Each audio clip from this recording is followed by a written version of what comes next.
Ako si Sara Duterte. Tatakbo bilang... Here's more happening here than the headline suggests. Major political moments rarely begin on the day they're declared. They build quietly, alliances evolve, positions harden, signals accumulate. What appears sudden is often the visible outcome of a longer internal recalibration. Proverbs 19 verse 21 states, "Many are the plans in a person's heart, but it is the Lord's purpose that prevails."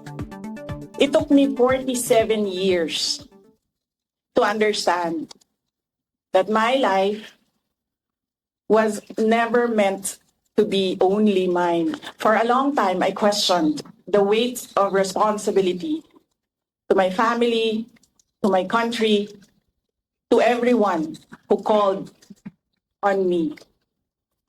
Today, I have peacefully accepted that my life is unlike any other.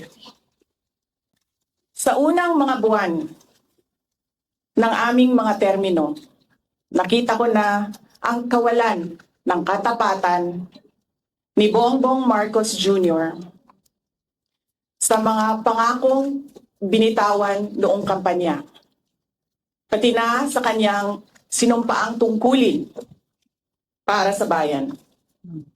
Dahil hindi ko kinaya na maging bahagi ng 2025 national budget na tagtad ng katiwalian, pinili kong umalis sa kabinete kahit alam ko na mula pa noong 2023 na ang magiging kapalit ay ang aking impeachment. I offer my life, my strength, and my future in the service of our nation. Mga kababayan, ibalik natin ang tapang at malasakit para sa Diyos, sa bayan, at para sa bawat pamilyang Pilipino. This matters domestically, where leadership dynamics influence policy direction and institutional stability. And it matters internationally. The real question isn't whether this moment is significant. It's how long it has been unfolding beneath the surface. Ako si Sara Duterte. Tatakbo bilang Pangulo ng Pilipinas. Ako si Sara Duterte. Tatakbo bilang Pangulo ng Pilipinas.